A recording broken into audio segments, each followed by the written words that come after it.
السلام عليكم ورحمة الله وبركاته. أهلا بكم. إن شاء الله هذه الحلقة هتكون بعنوان من كتب سفر المزامير. في المدخل إلى سفر المزامير للآباء اليسوعيين صفحة 1106 يقول النص: لم تكتب المزامير في البدء كما هي الآن بين أيدينا، فقد كانت المزامير في مجموعات جزئية مستقل بعضها عن بعض وغير متساوية في العدد قبل أن تضم في مجموعة كبرى واحدة، ولعلها جمعت في أواخر القرن الثالث قبل المسيح. وفي هذا التكوين التدريجي للمؤلف ما يسوغ وجود بعض الأمور غير العادية، ولا سيما بعض القصائد مرتين. انتهى كلام المدخل إلى سفر المزامير للآباء اليسوعيين.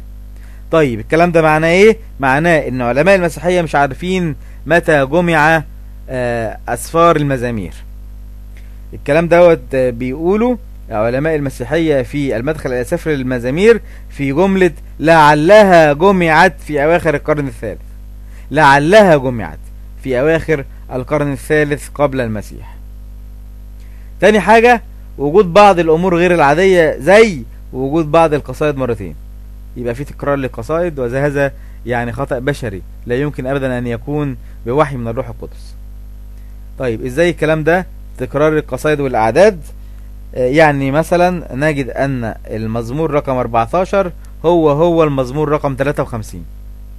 مزمور رقم 14 هو المزمور رقم 53، والأعداد من 2 ل 5 في المزمور رقم 70 هي نفس الأعداد 14 ل 18 في المزمور رقم 40.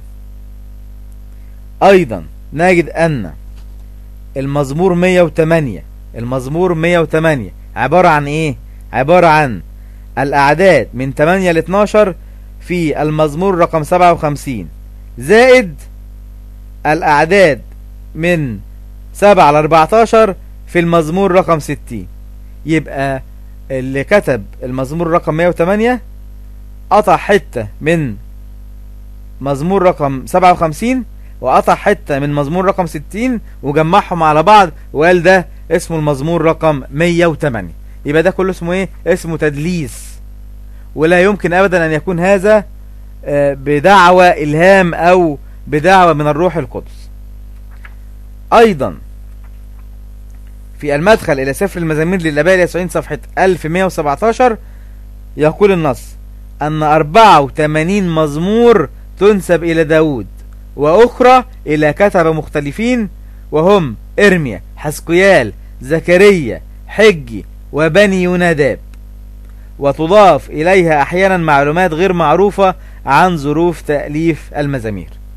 طيب الكلام ده معناه ايه؟ معناه ان 84 مزمور بس من 150 بتنسب الى داود، مع ان لا يوجد دليل على ان ال 84 مزمور اللي هم بيقولوا داود كتبهم لا يوجد دليل ان هو اللي كتبه، ولكن تجاوزا بنقول كلام علماء المسيحية ان في 84 مزمور نسبوا لداود، والبقية الى ارميا وحزقيال وزكريا وحجي وبني يوناداب. طب فين الدليل انه دول هم اللي كتبوا؟ لا يوجد اي دليل.